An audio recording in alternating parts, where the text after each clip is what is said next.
الحمدللہ رب العالمین والصلاة والسلام علی سید الانبیاء والمرسلین وعلی آلہ واصحابہ اجمعین۔ محترم ناظرین و سامعین، السلام علیکم ورحمۃ اللہ وبرکاتہ۔ حضرات محترم، آج کی ہماری گفتگو کا عنوان اعتکاف کے فضائل اور مسائل کے حوالے سے ہے۔ محترم ناظرین و سامعین، اعتکاف کی فضیلت کے بارے میں ہمارے آقا صلی اللہ علیہ وسلم نے بیان فرمایا کہ جو بندہ ایک دن کا اعتکاف کرتا ہے تو اللہ تبارک و تعالی اس ایک دن کے اعتکاف کی برکت سے اس بندے کے درمیان اور جہنم کے درمیان 3 خندقیں بناتا ہے، جن میں سے ایک خندق کی چوڑائی مشرق سے لے کر مغرب تک ہے، اور وہ خندقیں اس بندہ مومن کو، اعتکاف کرنے والے کو جہنم سے بچاتی ہیں، جہنم میں گرنے سے محفوظ کرتی ہیں۔ اعتکاف کی 3 قسمیں ہیں: اعتکاف واجب، اعتکاف سنت اور اعتکاف نفل۔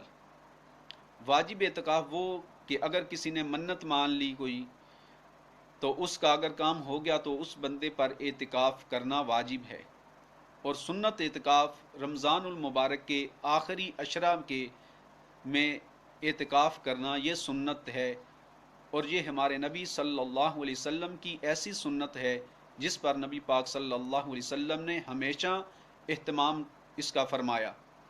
ام المومنین سیدہ عائشہ صدیقہ رضی اللہ تعالی عنہا آپ بیان فرماتی ہیں کہ نبی کریم صلی اللہ علیہ وسلم ہمیشہ ہر رمضان میں رمضان کے آخری عشرے کا اعتکاف فرماتے، یہاں تک کہ سرکار صلی اللہ علیہ وسلم دنیا سے پردہ فرما گئے۔ اس لیے اس سنت کو سنت موقدہ کہا جاتا ہے، اور یہ سنت سنت کفایہ ہے، یعنی اگر کسی ایک گاؤں میں کسی ایک بندے نے بھی اعتکاف نہ کیا تو سارے گاؤں والے گناہ گار ہوں گے۔ اگر پورے گاؤں میں کسی ایک بندے نے ہی اعتکاف کر لیا تو دوسرے لوگ بری الذمہ ہو جائیں گے، ان پر کوئی گناہ نہیں ہوگا۔ اب اعتکاف کے لیے روزہ بھی شرط ہے۔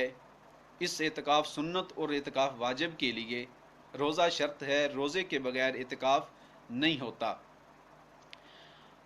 اور جس جگہ بندہ موجود ہے مسجد کے اندر، بغیر عذر کے مسجد سے باہر نکلنا یہ اعتکاف والے کے لیے جائز نہیں ہے۔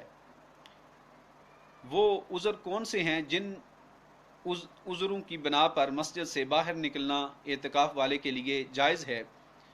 ان میں سے ایک عذر ہے عذر طبعی، یعنی کسی بندے نے کو پر غسل فرض ہو گیا تو اس نے غسل کرنے کے لیے مسجد سے باہر نکلنا ہے، تو اس عذر کی بنا پر بندہ مسجد سے باہر نکل سکتا ہے۔ اور دوسرا عذر یہ ہے طبعی عذر کہ اگر بندے کو پیشاب کی حاجت ہو یا پخانے کی حاجت ہوئی تو اس حاجت کو دور کرنے کے لیے بندہ مسجد سے باہر نکل سکتا ہے۔ اور ایک عذر ہے عذر شرعی، یعنی بندہ اگر ایسی مسجد میں اعتکاف کر رہا ہے جس میں نماز باجماعت تو ادا ہوتی ہے باقاعدگی سے، لیکن اس مسجد میں جمعہ نہیں پڑھا جاتا، تو جمعہ کو ادا کرنے کے لیے جمعہ والی مسجد میں بندہ اعتکاف والا جا سکتا ہے۔ یہ عذر ہیں جن عذروں کے لیے بندہ مسجد سے باہر نکل سکتا ہے۔ ان کے علاوہ اگر کوئی بندہ مسجد سے باہر نکلے گا یا اعتکاف والی جگہ سے باہر نکلے گا، یا عورت اپنے گھر میں جس جگہ اعتکاف کر رہی ہے بلا ان عذروں کے علاوہ اگر نکلے گی باہر عورت اس اعتکاف والی جگہ سے تو اس کا اعتکاف فاسد ہو جائے گا، اعتکاف ٹوٹ جائے گا، اس پر اعتکاف کی قضا لازم ہوگی۔ اسی طرح اگر مرد مسجد سے بلا ان عذروں کے علاوہ اگر ویسے مسجد سے باہر نکلا تو اس بندے کا اعتکاف بھی ٹوٹ جائے گا، اس پر اس دن کے اعتکاف کی قضا لازم ہوگی۔ اعتکاف والے کے لیے لغو حرکات اور لغو کلام سے بچنا یہ بہت ضروری ہے۔